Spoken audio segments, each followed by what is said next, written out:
ეს რეფორმა ემსახურება მხოლოდ და მხოლოდ იმას, რომ სწავლების ორგანიზება უფრო ხარისხიანი კი არ გახდეს, არამედ გახდეს კონტროლი უფრო ეფექტური და იმას არც მალავენ, რომ ამ შენობების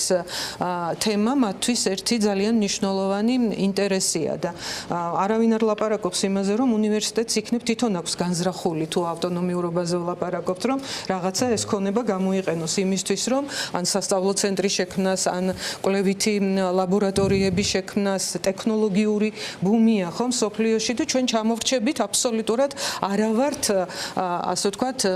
მიდევნებული ლამპარის მდგომარეობაშიც კი არავართ ამ კუთხით და ამ მიმართულებით და ამაზე საერთოდ არ მიდის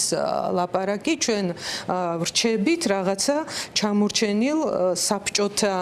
ცუდი გაგებით საბჭოთა სისტემა ესე მორყეული არ იყო. ეხა აბსოლუტურად მორყეული სისტემა, რაღაცები შეკოწიწებული ერთმანეთთან, აბსოლუტურად გააზრებული, მე მგონი გაუაზრებელი, რომ იმდენი პრობლემა გაჩნდება ამ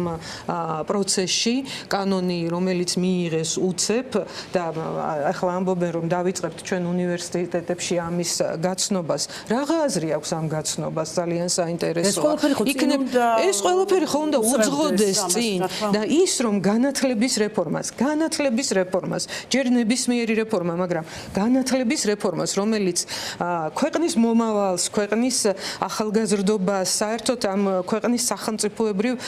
სტრუქტურას, სოციალურ სტრუქტურას უნდა და მის სიმყარეს ემსახურებოდეს, ასე აიხარათ ერთი ხელის დაკვრით, მიანგრ-მოანგრიეს და მაშინ როცა ეს ხალხი თუ რამე მიუღებელი იყო და ბევრი რამეა გამოსასწორებელი ამ სისტემაში და რა თქმა უნდა, წეღან კითხულობდით, რომ ფიქრობთ თუ არა, რა თქმა უნდა, ძალიან ბევრი რამეა და ჩვენ ამდენი ხნის განმავლობაში ვლაპარაკობდით იმაზე, რომ განათლების სამინისტრო არ უნდა იყოს მონსტრი და დეცენტრალიზებული უნდა იყოს ეს სისტემა, შეტრიალდა ეს ყველაფერი და მე სულ თავიდან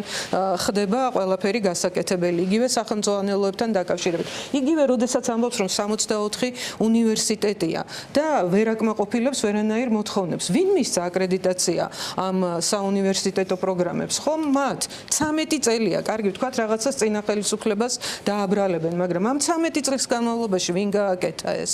ვის ეუბნებიან? მე ვეღარც დავითვალე იმდენი მინისტრი გამოცვალეს განათლების მინისტრები და სამწუხაროდ არც ერთი კვალიფიციური ადამიანი არ იყო, ვინც პასუხისმგებლობით მოეკიდებოდა ამ სფეროს, ამ საქმეს და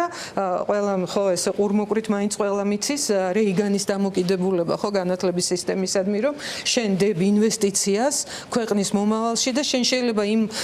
სარგებელს ვეღარ მიიღებ პოლიტიკური თვალსაზრისით, მაგრამ ქვეყანა მიიღებს ამ სარგებელს და მათ ეს არ აინტერესებს აბსოლუტურად, მათ აინტერესებთ კონკრეტული ფინანსური სარგებელი გაყიდული შენობებისგან